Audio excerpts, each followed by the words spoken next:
you need to see the relationship and how you fit into that company being more successful.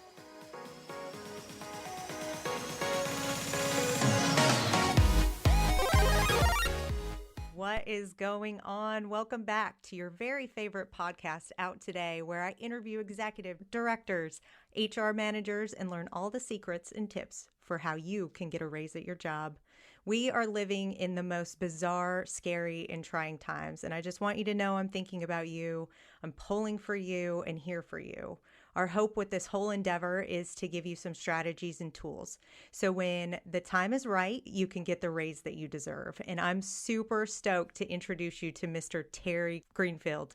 He has nearly 40 years experience in the protective coatings and corrosion industry.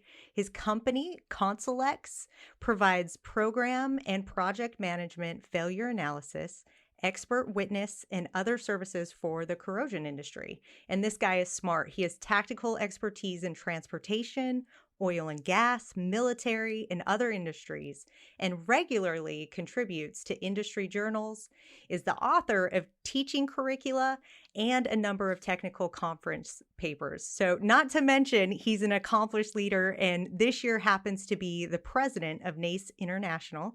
It's a 40,000 member global association of corrosion professionals, which takes him all around the world. So Terry, welcome to the show. How are you doing? I'm doing great. Thanks, Amanda. That was quite an intro. You're an awesome guy. And don't worry, I stutter on coatings and corrosion sometimes as well. So it just doesn't always it doesn't roll off the tongue very well. It doesn't. I don't know what it is. I always have that problem. So how are things in Alabama? Okay. Yeah, things are good. You know, we're all dealing with hopefully not a new norm. I hope this is going to be short-lived. But you know, transferring into Florida, you've got to go through a checkpoint, and you know, now Fairhope hasn't started. The city I live in hasn't started a curfew, and they're not. You know, there's no. You know, the police aren't pulling you over if they see you driving. But generally, everybody's trying to maintain, you know, that physical distance that we believe is going to help us. So.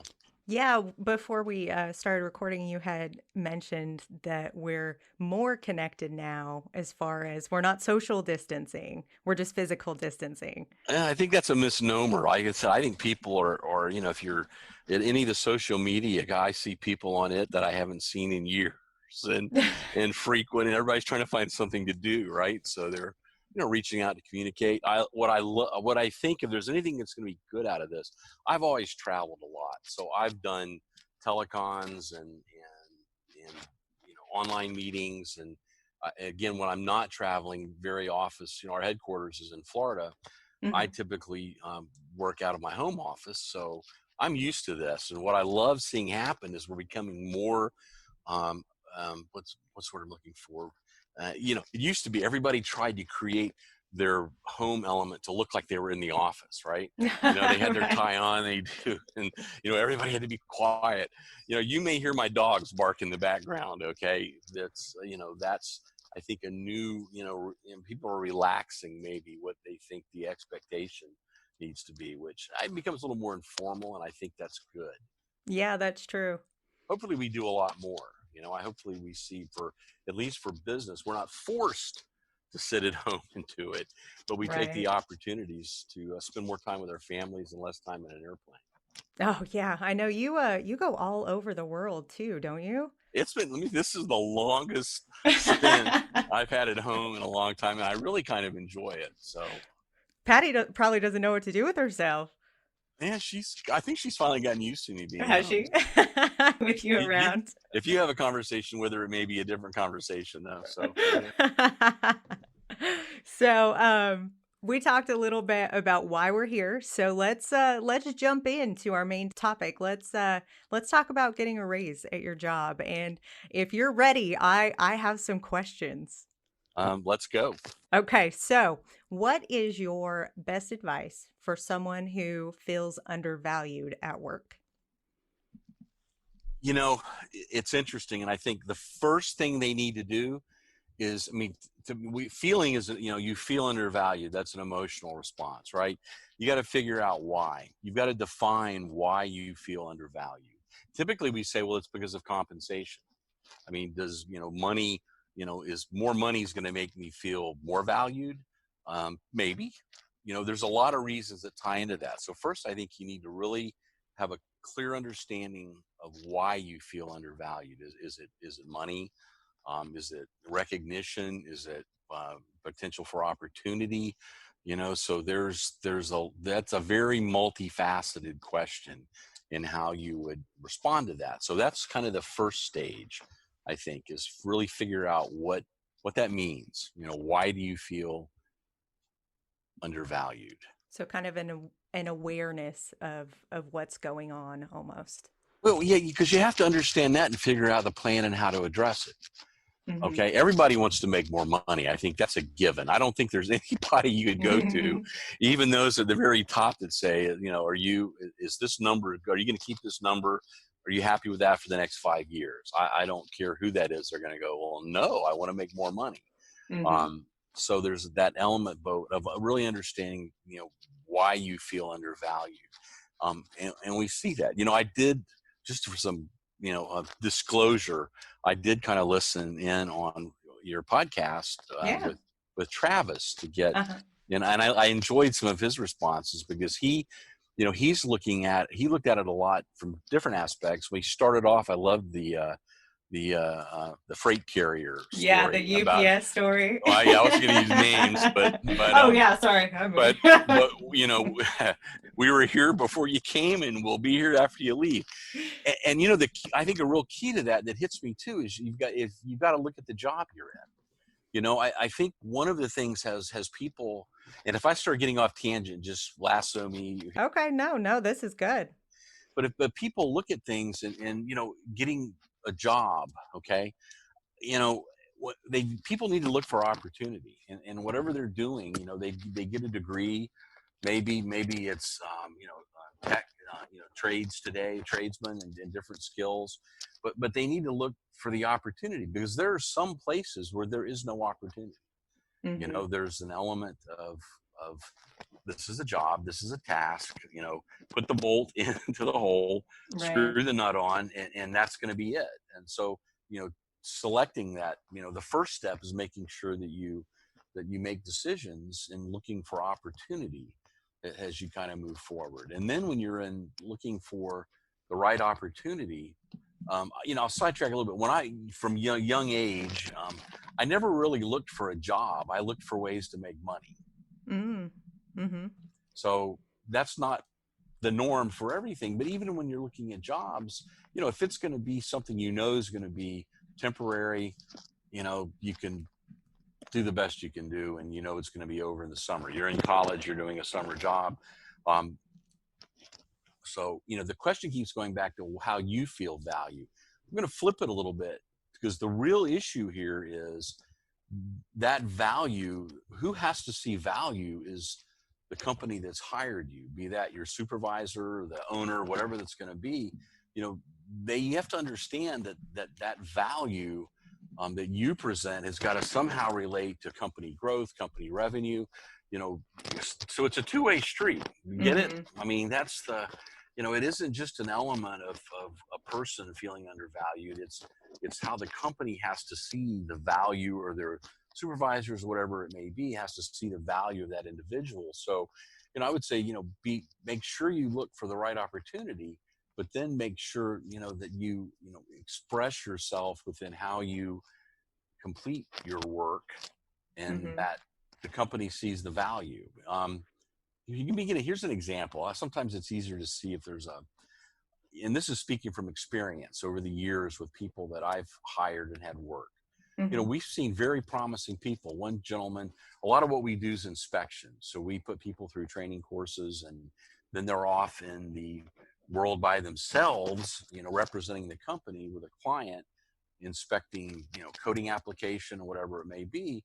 And we find, promising individual and start them at a pretty good rate, and then spend a huge investment, almost $15,000, putting them through the training program to get the top level certification. Okay. So it's an exciting time. They've completed it. We've gone through it. And then a week later, it comes into my office and says, I've been thinking, now that I'm a level 3, I should be worth more money. So you see the value process? Yeah. Okay. The element there is the company made a huge investment because they saw value in the individual. And that's kind of where, he felt undervalued in this case, but the reality was the company saw a lot of value, made a huge investment. But now, again, that two-way street. Now it's an element of, contributing to the company to provide a return from that investment, right, for the value. So it's, again, maybe I'm getting off on a tangent, but those are the things that are important because so much of it is how you're perceived. So, looking from, advice to an individual that's trying to grow within the company, you need to see the relationship and how you fit into that company being more successful. And the value that you're bringing and the new opportunities that you can pursue and kind of like the timing, right? Like going and getting certified and then coming back and saying, I deserve more money. That was poor timing. That's a good example of how not to do it. Not to do it. Yes. Don't do that after you get certified. But as it was, we had a conversation about it and tried to almost have the same conversation. And then the gentleman wasn't thrilled, but he ended up making a contribution and it worked out well for him in the end. But again, I always look at, the element of there's a relationship, right? And depending upon when you work for a company, companies generally are there to turn a profit, to make, to generate revenue of some sort and to ultimately be successful. So, in seeing how a company values that person, there's a lot of things that are involved in that. It's when they have to want to make, I don't want to say, kind of back to Travis's thing, he went above and beyond what was really required because that was his nature to try to do that. And within that job, it probably didn't do him a lot of good, but I think it's done him a lot of good in the opportunities that he found after that. So, yeah, for sure. So the expectation, so exceeding expectations, having that awareness and the opportunity, do you feel like this kind of changes at all in today's world since companies are, cash strapped and some are being bailed out? I know companies are doing the best they can. People are unemployed. Like it's crazy what's happening right now. It is. And I think the good news is, if there is any good news, is you find the companies that are valuable to work for because they value the employees. I see organizations that are going above and beyond trying to figure out ways to keep their teams together. Realizing everybody's going to hurt a little bit, but still trying to keep their teams together instead of just, straight on, well, we're going to furlough everyone and keep the money in the bank.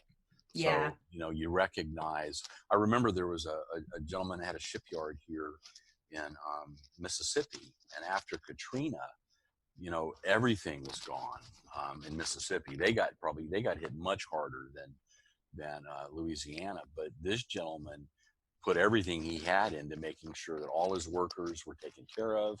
He helped people relocate, and he ended up bringing his business back. That if he hadn't have done that, he had a skilled labor set that he valued. So he had to bring, he saw the value in his employees because of the work they had done and they were part of the team. He valued every one of them and he took care of them to bring them back. That's a company you want to work for. Right. Yeah, it is really telling to see some of the companies right now, how they're stepping up for people. And some of the other ones that are, like you said, like furloughed, and, you see that relationship of how much they do value the employees, more or less. And, if you're looking to, again, back to feeling undervalued and trying to figure out what that really means, is in some cases, you just might not be in the right fit. Yeah. You've heard the things, you have to go sideways to go higher, right? And that's sometimes, people don't like change either.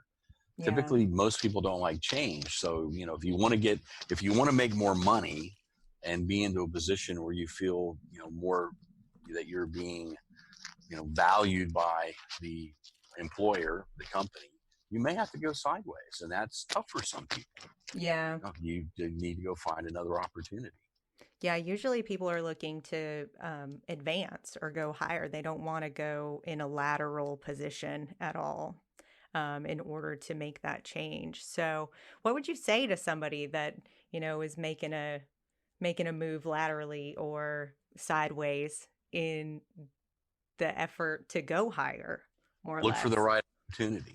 Okay. Mm-hmm. Don't never do things out of spite or I get, people get, well, I'm not being valued, so I'm going to go find something else. Well, don't be in a hurry about it. Sure.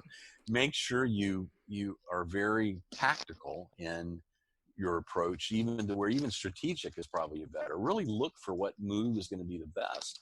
And that's where they can take the skill sets you have and you can leverage that, and the company can leverage that to be more successful. I mean, that's where you're going to find, you just got to find the right fit. When people think about interviews, what gets forgotten sometimes is that as the person that's being interviewed, it's okay for you to do a little bit of an interview as well. It's Mm-hmm. okay to ask, sometimes asking the right questions of the potential employer actually presents you in a better position, right? That you've thought things through and you're looking at the big picture, that you're looking for opportunity and you've really thought through the process. You've looked at the company, you understand the company. It's okay to ask those questions of not just answering what they want to present, but to think of the questions that you need to ask to find the opportunity that's going to be most beneficial to you. And I tell you, if someone doesn't appreciate that, that's not the company you want to work for.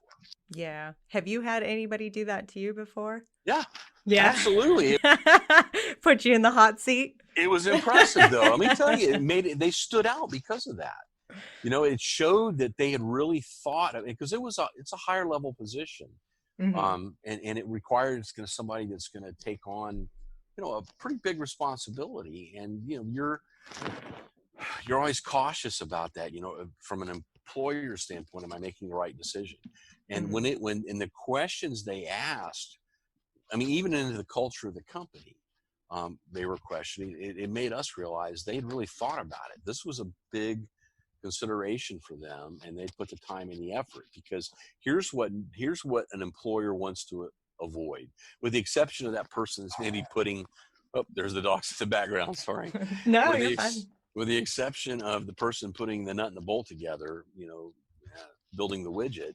You want people that are going to be big thinkers. You're going to want people that want to understand, the culture, how they're going to grow. I mean, even we didn't get the question of how would you handle a situation like COVID-19.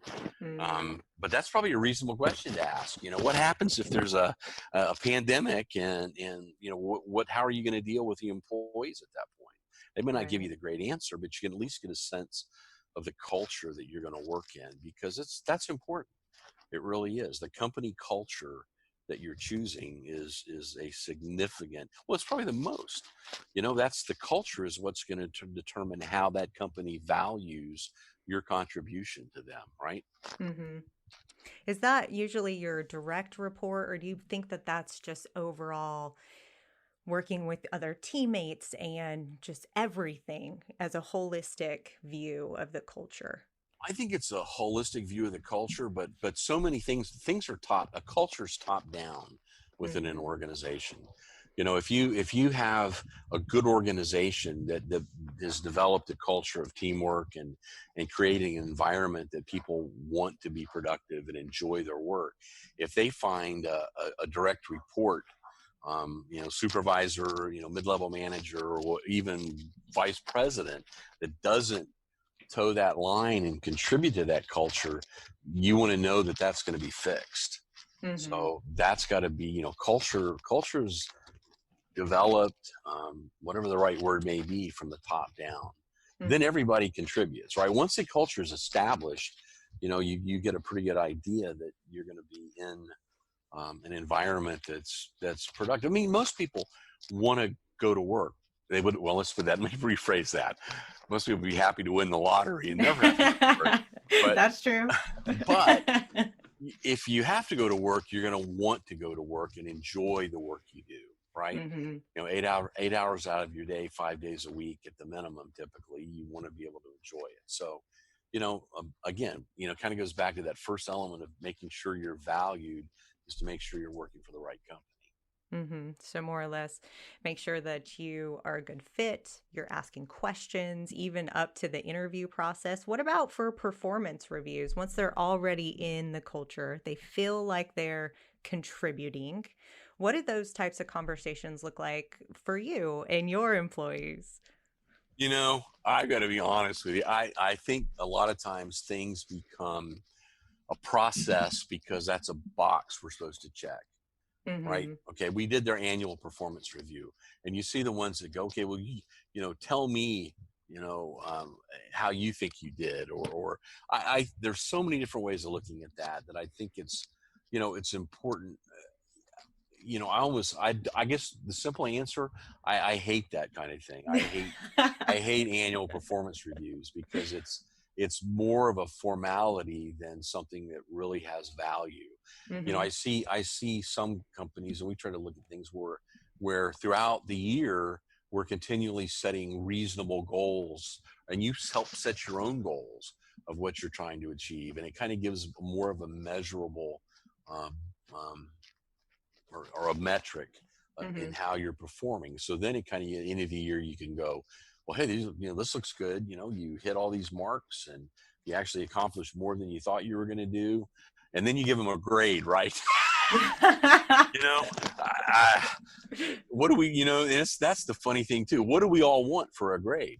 Right. An A plus. Give me an A plus. Amanda, I know you would be an A plus without any question. So, and that's, but, it's funny, and I'm going to again throw your husband's name back out again. Travis and I are both instructors in the NACE CIP program, and they do evaluations at the end of the course. And it's almost, I joke a little bit, you can almost be an evangelist, right? You're showing them something new and you're carrying them, down the path, and they get excited, and boy, it's a 1 to 5, 5 being the highest rating. And man, you can get all 5s. Boom, boom, boom, boom. What does that really mean? I mean, did it really mean you were good at what you did, or you just really moved them? Awesome. Here's the down. When you go, though, to do like an in-house course for a manufacturer or someone where that entire group is used to doing annual performance evaluations and things like that, on a 1 to 5, what's expected? What if you did everything you were supposed to do, what would you get? I would have 3. A 3, really? In most cases, when they look at that, it's the expectation, not just saying if you did your job as it was written in the thing, then you would get a 3. Right. What are the things that you really do to make you a 4? And then the superlative effort that gets you the 5. Right. So, grading systems are tough. And I guess, I don't know if I answered a question there or just threw up a big conversation, other than, you have to, companies have that and they've got policies, but don't let that be the only thing that drives how you, what I'm looking for, how you show the performance, right? How you present your performance for the past year. Yeah. The one thing one of the problems that you really have to avoid is I call them the minimals. Okay. Not millennials, the minimals. The minimals. The minimals. You can't, if you just do the minimum of what the expectation is, then you've got to be realistic about the value. The reality is, okay, out of the 1 for a 5, you're a 3. Yeah. So if you look, it's kind of, everybody doesn't get a participation trophy, right? Right. It comes down to when people look at who they're going to promote, they're going to look at those that do a little extra. Like in today's environment, okay, COVID-19. people. So I'm getting, and I've experienced this with people, not in COVID-19, but um, I had someone that was a friend of mine.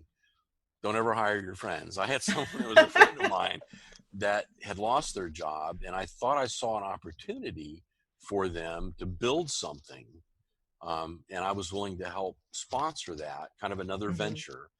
And they were used to making, they were software world. They were used to making a fairly, large salary. And it was like, look, I can't do that. The opportunity's here, but, we can do, X of that.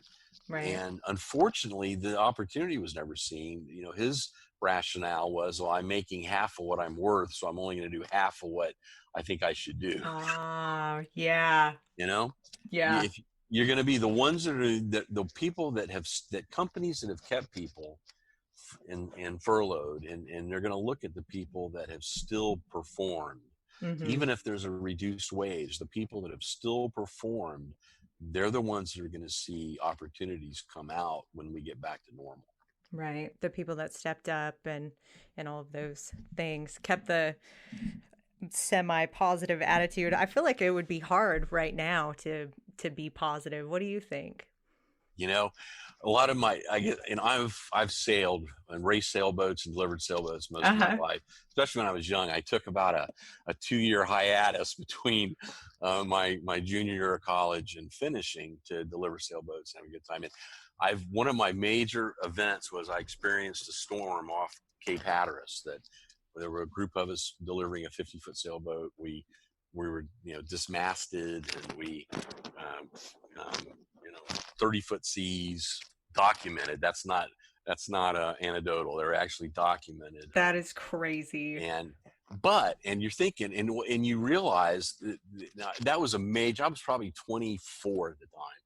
That was a major element for me in how I look at life, because I was there.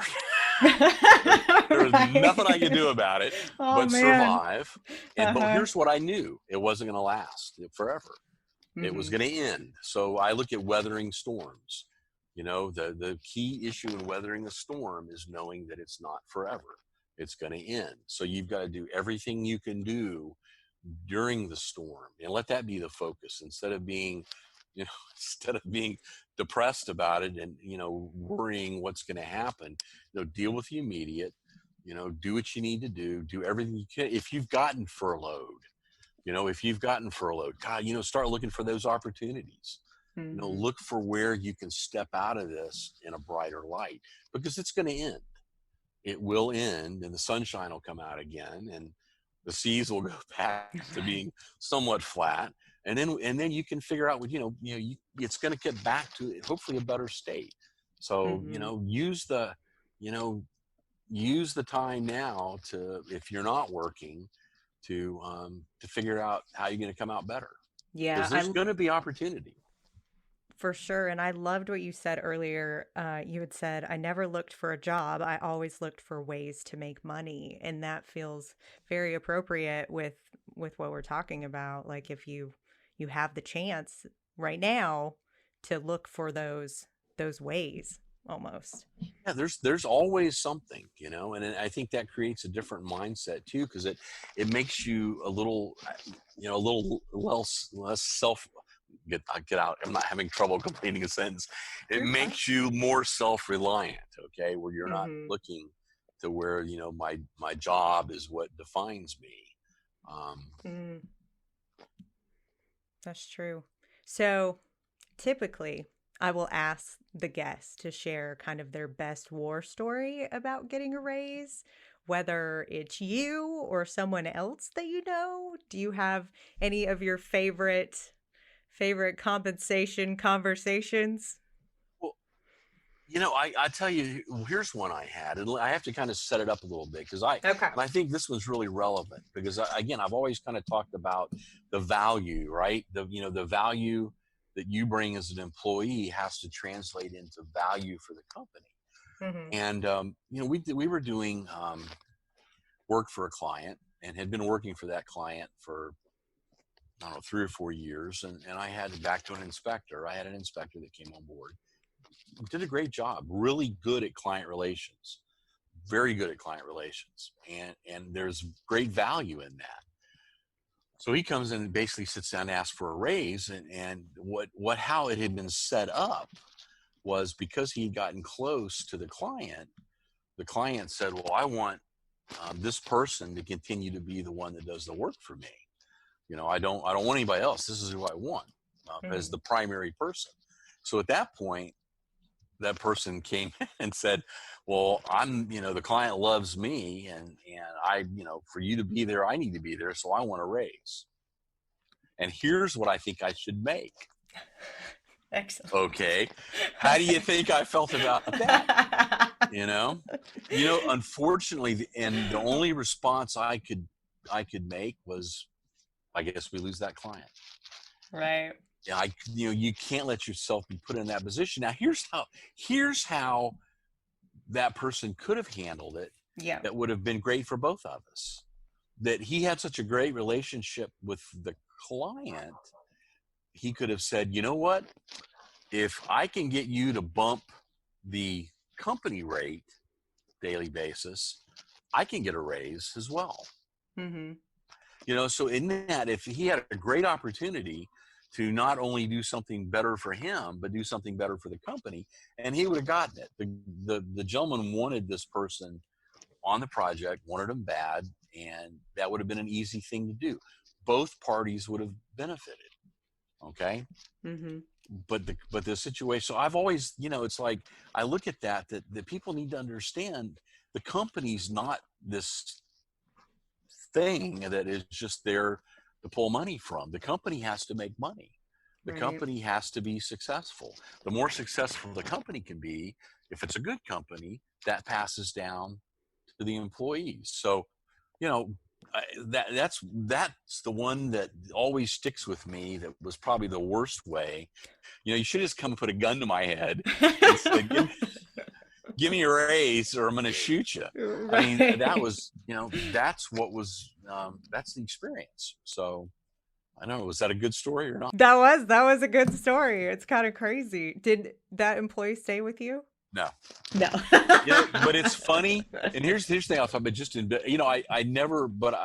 I don't take things personal, and I didn't burn a bridge, and we're still friends today. And and he did evolve in other areas, and I'm really happy for him. He really is a great guy, and we remain friends, and maybe even have opportunities in the future. So that's the other side, I guess, is you've got to look at things where within that value and how you see yourself, really try to understand it, but then don't, it is a personal thing, right? But to be smart about it, you have to detach a little bit. And look, I hate that, business is business. That can be bad. Okay. That's not what I'm trying to get across. But the reality is you have to look at things from the business sense. And anyway, I don't burn bridges. I do my best not to burn bridges, because you never know, what can happen in the future. But for that immediate, it was very simple. It was like, I can't do that. And I'm going to tell you why I can't do that, because it sets a precedent that would create a culture, right? I mean, think about that. Is that the culture you want to create? No. Where you have employees that are basically coming with a gun to your head. Right. So you want to create a culture that says, let's all prosper, help me, help the company make more money, help the company be more successful. You're going to be more successful as well. Yeah. Yeah, that's true. I think that sometimes there is this mentality of like an us against them type of conversation. And so I'm not sure how we bridge that. I think some of it is culture and leadership, right? We don't always have the best leaders paving the way for us, but we have to figure out a way to get past that us and them type of mentality, I think, and collaborate more almost in order for everyone to prosper, like you said. And add to that, how that could have been bridged if you would have come to me and said, what do I need to do to make more money? I would have said, well, the best thing to do, if we can raise the rate on your project, we can make more money. You can make more money. So, I think a lot of it's communication, but it is culture. It's getting past that. You can't, I've never tried to create the us versus them. It's, it's kind of like I'll go back to the sailing thing. We're all on the ship together. Ship sinks, Right. ship We're sinks, all we're all in going. trouble. Yeah, we're all going down. Hopefully there's enough lifeboats, but there may not be, right? So Yeah. Well, I want to come work for you. I'd be happy for that. You're so sweet. So, is there anything else you want to add to this national conversation about getting a pay raise? You think? I think just to sum it up, really, just be thoughtful in where you start. One of the things too that people very often start a job for less than they want, thinking that they're going to, when the employer sees how great they do, there's going to be this huge jump. Mm-hmm. Negotiate. Don't do that, because it's harder to make bigger jumps, right? It's unless you move sideways or move into huge promotions. I mean, you look for that job, be thoughtful in the job you're looking for, research the company a little bit, try to find out kind of their culture and how they look at things, and don't be afraid to ask questions during your interview about how, and you do them in a positive way, but it's a way that it shows you're thinking about that company, your position in that company. You want to grow in the company. What are the expectations? And if it's a good company, that's going to be they're going to answer those questions, and most of them are going to appreciate those questions. So part of getting the raise is starting off in the right job, and sometimes we all take things temporarily, but if you're going to take it temporarily, don't expect to go get a raise. Expect to be looking for that opportunity with a company that's going to find your value. Hey, Sorry, my daughter just walked in. that's great. See, I we're think all at home. I love it. Yeah, so we'll hey baby. You look cute with the headphones. Oh, thank you. I look cute with the headphones, she said. Well, we'll close out then, Terry. Thank you so much No, it for was a coming pleasure. on the show. I really appreciate it. And please share the podcast and make sure you have subscribed, because a bunch of you aren't subscribed, and a lot of you haven't told your friends and family that it's the best thing since sliced bread. So take care. I'll talk to you soon. Bye.